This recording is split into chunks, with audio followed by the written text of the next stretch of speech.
तर राज्यामध्ये हिंदी संदर्भातल्या जी.आर. वरून एक मोठा वाद उफाळला होता। 5 जुलैला यासाठी ठाकरेंची शिवसेना आणि मनसेकडून मोर्चाही आयोजित करण्यात आला होता। पण मंत्रिमंडळ बैठकीनंतर मुख्यमंत्री आणि दोन्ही उपमुख्यमंत्र्यांनी पत्रकार परिषद घेत एक मोठी घोषणा केली। सरकारने हिंदी संदर्भातले दोन्ही जी.आर. रद्द करत असल्याचं म्हटलं। सरकारच्या निर्णयानंतर आता विरोधकांच्या मोर्चाचं काय होणार? सरकारच्या निर्णयानंतर ठाकरेंनी नेमकी काय भूमिका घेतली, जाणून घेऊया या खास रिपोर्टमध्ये। 16 एप्रिल 2025 आणि 17 जून 2025 हे दोन्ही शासन निर्णय आम्ही रद्द करण्याचा निर्णय घेतलेला आहे।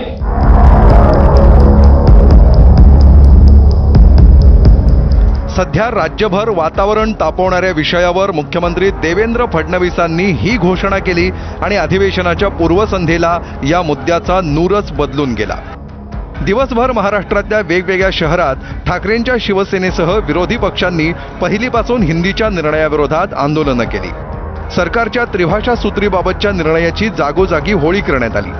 मात्र अधिवेशनाच्या पूर्वसंध्येला सरकारनं काढलेले दोन्ही जी.आर. रद्द करण्याचा निर्णय मुख्यमंत्र्यांनी जाहीर केला।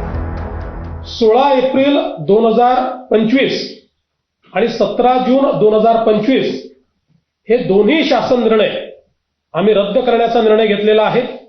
हे दोन्ही शासन निर्णय या ठिकाणी रद्द आम्ही करतो आणि ही नव्याने समिती तयार करतो। ही समिती त्रिभाषा सूत्राच्या संदर्भातलं सगळं सूत्र माशेलकर कमिटीच्या अहवालाचा अभ्यास करेल।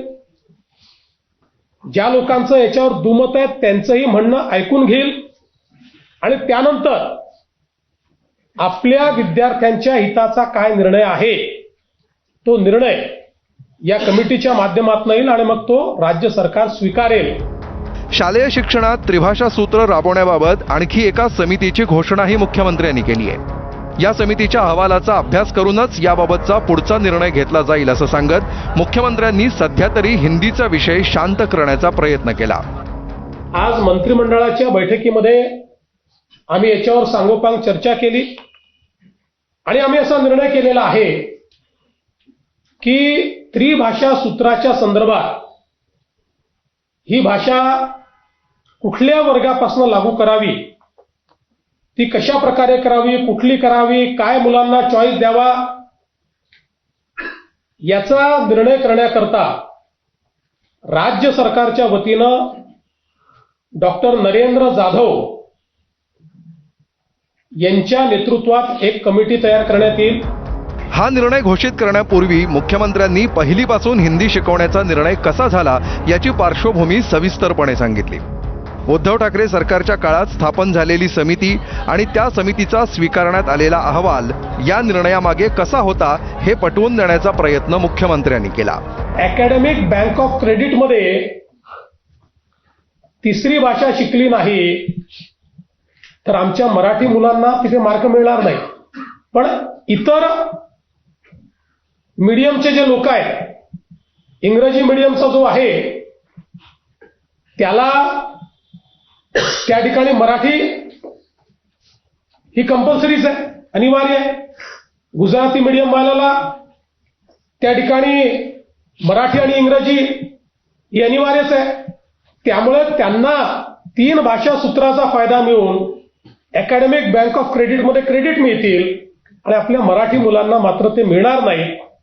आणि मग या अकॅडमिक बँक ऑफ क्रेडिट च्या माध्यमातून उद्या ज्यावेळेस त्यांच्या प्रवेशाचा विषय येईल त्यावेळी आमचे मराठी मुलं नेमके तिथे मागे पडतील। मराठीच्या मुद्द्यावरून ठाकरे बंधू जवळ येत असल्याचं चित्र महाराष्ट्रात आहे। या पार्श्वभूमीवर माशेलकर समितीचा अहवाल स्वीकारणाऱ्या उद्धव ठाकरेंनाच राज ठाकरेंनी जाब विचारायला हवा असं म्हणत मुख्यमंत्र्यांनी जोरदार टोला लगावलाय। 14 सप्टेंबर 2021 रोजी हा अहवाल सादर झाल्यानंतर तो मंत्रिमंडळापुढे आला आणि 7 जानेवारी 2022 ला त्याचं इतिवृत्त कायम झालंय। मुख्यमंत्री उद्धव ठाकरेंची सही आहे कॅबिनेट निर्णयावर, मिनिट्सवर, म्हणजे कन्फर्म झालेली आहेत मिनिट्स की त्यांची उद्धवजींची सही याच्यावर आहे। त्यामुळे याच्यामध्ये कुठेही हा अहवाल स्वीकारताना त्रिभाषा सूत्र बाजूला ठेवा, हे आम्हाला मान्य नाही, याच्यावर निर्णय केलेला नाही, असं काहीच म्हटलेलं नाही. सत्तेतनं बाहेर आलं की वेगळं बोलायचं. ही जी पद्धत आहे याच्यामध्ये केवळ विरोधाला विरोध अशा प्रकारची पद्धती दिसतेय. त्यामुळे खरं तर पहिला प्रश्न म्हणजे या सगळ्या प्रक्रियेत राज ठाकरे नव्हते, कारण त्यांचा मंत्रिमंडळातही नव्हता, अपोजिशनलाही कोणी नव्हता. मला तर असं वाटतं की पहिला प्रश्न राज ठाकरेंनी उद्धव ठाकरेंना विचारला पाहिजे की तुम्हीच जर याला मान्यता दिली तर आता कुठल्या तोंडानं आंदोलन करायला निघालात, हा प्रश्न विचारला पाहिजे. पहिलीपासून हिंदी शिकवण्याबाबतचे GR मागे घेण्याची घोषणा करण्यापूर्वी फडणवीसांनी मराठीवरून विरोधकांच्या टोप्या उडवण्याचाही प्रयत्न केला. विरोधकांच्या पत्रातील व्याकरणाच्या चुका काढत त्यांनी त्यांच्या मराठी प्रेमाची दुसरी बाजू दाखवण्याचा प्रयत्न केला. नेहमीच्याच पद्धतीनं विरोधी पक्षाने चहापानावर बहिष्कार टाकला आहे आणि हा बहिष्कार टाकत असताना त्यांनी एक भलं मोठं पत्र आम्हाला दिलेलं आहे. पत्र मोठं असलं तरी मजकूर मोठा नाही आहे.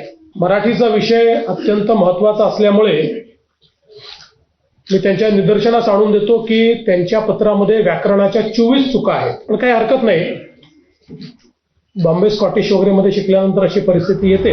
5 तारखेला ठाकरे बंधूंनी मोर्चाची जोरदार तयारी चालवली असताना मुख्यमंत्र्यांनी दोन्ही GR रद्द करत हा विषय थंड करण्याचा प्रयत्न केलाय. अगोदर अजित पवार आणि नंतर शिवसेना मंत्र्यांनीही या निर्णयाबाबत व्यक्त केलेल्या नापसंतीची पार्श्वभूमी देखील या निर्णयाला असल्याची चर्चा आहे. मुख्यमंत्र्यांनी GR रद्द केल्यानंतर मनसेनं विजयाचा जल्लोष केला. तर 5 जुलैच्या मोर्चाचं काय करायचं याचा निर्णय 2 दिवसात घेऊ असं उद्धव ठाकरेंनी म्हटलंय. पूर्ण महाराष्ट्रामध्ये हिंदी भाषा सक्तीच्या विरुद्ध आंदोलन झालं आणि मला अभिमान आहे की मराठी माणसाच्या शक्तीसमोर सरकारची शक्ती हारलेली आहे. मराठी माणूस एकवटला तर मराठी माणसाची शक्ती ही सरकारच्या शक्तीला हरवून देऊ शकते, हे पुन्हा एकदा सिद्ध झालं. सोमवारपासून सुरू होणाऱ्या अधिवेशनाआधीच त्रिभाषा सूत्राबाबतचे GR रद्द करून मुख्यमंत्र्यांनी तणाव कमी करण्याचा प्रयत्न केलाय. याच विषयावरून एकत्र येत असलेल्या ठाकरे बंधूंनी मोर्चा आधीच ही लढाई जिंकली आहे. आता महापालिका निवडणुकांच्या युद्धाबाबत दोन्ही ठाकरेंची पुढची पावलं कशी पडतात याकडे सर्वांचं लक्ष असणार आहे. ब्युरो रिपोर्ट, ABP माझा.